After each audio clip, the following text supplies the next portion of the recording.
8 motor yang tak layak dibeli. Jika Anda berencana membeli sepeda motor baru dalam waktu dekat ini, ada beberapa seri atau merek motor yang sebaiknya jangan dibeli. Kita tidak boleh melupakan satu hal penting, mempertimbangkan fungsi, kenyamanan, dan performa motor yang akan dibeli. Jangan sampai kegembiraan saat membeli berubah menjadi penyesalan. Oleh karena itu, dalam ulasan ini, kami akan membahas beberapa motor yang sebaiknya dipertimbangkan ulang sebelum dibeli. Inilah 8 merek motor yang sebaiknya dihindari untuk dibeli karena beberapa alasan dan kelengkapan fitur yang ada di dalamnya. Dilansir dari berbagai sumber. Yamaha Lexi 125.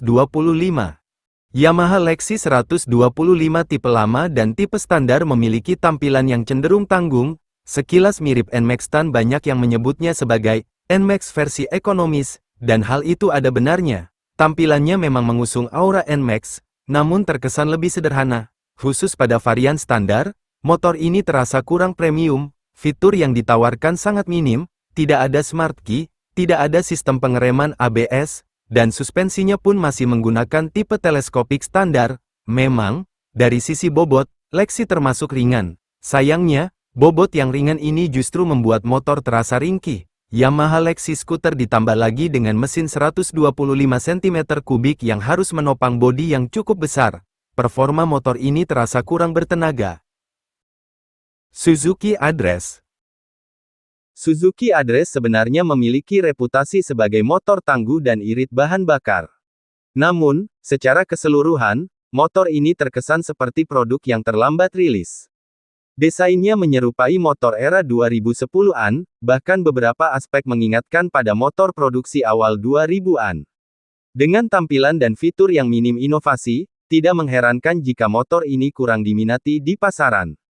Bahkan, pada tahun 2018, Suzuki Indonesia tercatat hanya mengirimkan 1 unit motor ini. Hal tersebut menjadi cerminan rendahnya permintaan terhadap Suzuki Address di pasar lokal.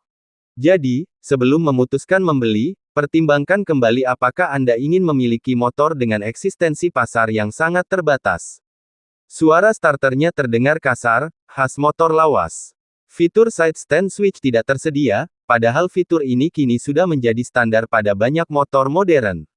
Panel instrumennya pun masih sepenuhnya analog dan terkesan kuno. Yamaha Frigo.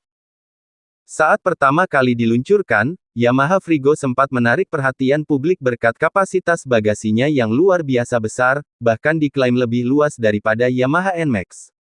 Sayangnya, keunggulan tersebut tidak diimbangi dengan aspek lainnya. Motor ini memiliki sejumlah kelemahan, seperti posisi duduk yang terasa kurang ergonomis, ruang pijakan kaki yang sempit, serta tangki bahan bakar yang ditempatkan di depan sehingga menambah beban pada bagian kemudi. Dari sisi handling, banyak pengguna mengeluhkan bahwa motor ini cepat membuat tubuh lelah saat dikendarai. Sepeda motor Yamaha Indonesia Motor Manufacturing. Dari segi desain pun, Yamaha Frigo dinilai kurang memiliki identitas yang jelas dan tampilannya dianggap nanggung. Yang lebih disayangkan, banyak orang bahkan tidak menyadari keberadaan motor ini di pasar. Hal tersebut kemungkinan besar disebabkan oleh kurangnya promosi dan populasi unit yang memang terbatas. Alhasil, Yamaha Frigo menjadi salah satu produk yang jarang terlihat di jalanan. Yamaha Vino. Yamaha Vino pernah menjadi pesaing kuat Honda Scoopy di segmen skuter bergaya retro. Namun kini, posisinya semakin tidak jelas dan tertinggal dibandingkan kompetitornya. Masalah utama dari Vino 125 terletak pada desain yang stagnan, teknologi yang minim, serta fitur yang sudah tertinggal zaman. Meskipun menggunakan mesin Bluecore 125 cm3 yang dikenal irit, performanya tak jauh berbeda dari Yamaha Mio M3. Panel instrumennya masih analog, sementara kompetitor seperti Scoopy telah menghadirkan tampilan digital yang lebih modern dan informatif. Populasi Vino di jalanan juga semakin jarang, dan harga jual bekasnya mengalami penurunan signifikan. Dengan kondisi seperti ini, wajar jika banyak konsumen ragu untuk memilih Yamaha Vino 125 sebagai motor harian. Yamaha Mio Z. Yamaha Mio Z sempat digadang-gadang sebagai penerus kejayaan Mio generasi awal. Namun, kenyataannya tidak sesuai dengan harapan. Motor ini menggunakan mesin dan rangka yang sama persis dengan Mio M3, namun tampilannya lebih sederhana, dengan perbedaan utama hanya pada ban yang memiliki tapak lebih lebar. Permasalahan utamanya terletak pada minimnya fitur yang ditawarkan, desain yang terkesan usang, serta teknologi mesin yang sudah tertinggal dibandingkan kompetitor di kelasnya. Bahkan jika dibandingkan dengan standar motor matic entry level saat ini, Mio Z sudah terasa ketinggalan zaman. Tak mengherankan jika unit barunya kini sulit ditemukan di pasaran dan harga jual kembalinya cenderung rendah. Bagi Anda yang mencari motor modern dengan fitur dan efisiensi yang memadai, Mio Z mungkin bukan pilihan yang ideal. Honda Forza 250. Honda Forza 250 dikenal sebagai skuter premium yang mengusung kesan eksklusif dan mewah.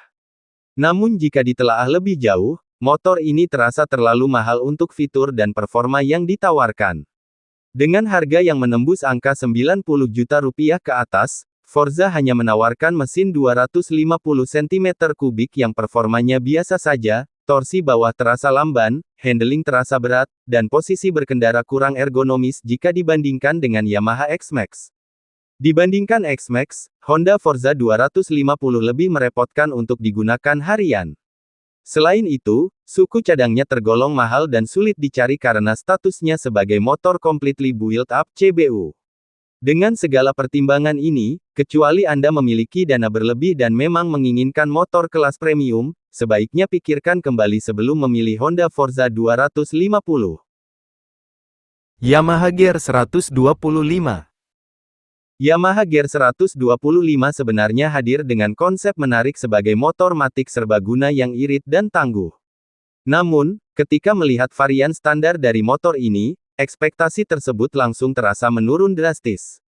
Versi standar Yamaha Gear 125 sangat minim fitur. Padahal, dengan menambah sedikit biaya, Anda bisa mendapatkan varian di atasnya yang jauh lebih layak dan lengkap. Selain itu, suspensinya terasa cukup keras dan posisi duduknya agak sempit, terutama bagi pengendara bertubuh tinggi. Sepeda motor, Yamaha motor. Karena itu, jika Anda tertarik dengan Yamaha Gear 125, sangat disarankan untuk menghindari varian standarnya dan mempertimbangkan tipe yang lebih lengkap agar pengalaman berkendara terasa lebih nyaman dan memuaskan. Suzuki Next Crossover. Sekilas, Suzuki Next Crossover tampak cukup menarik. Desainnya bergaya semi-trail dengan ban semi-dual purpose, memberi kesan tangguh dan siap melibas berbagai medan.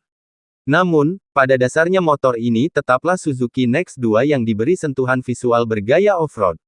Artinya, performanya masih sama, mesin yang tergolong lambat, suspensi standar, dan handling yang biasa saja. Apakah Suzuki Next 2 motor yang buruk?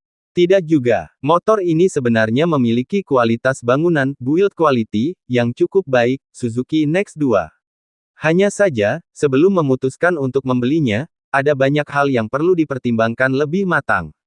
Terutama jika Anda mencari performa dan kenyamanan yang lebih dari sekadar tampilan luar. Kesimpulan.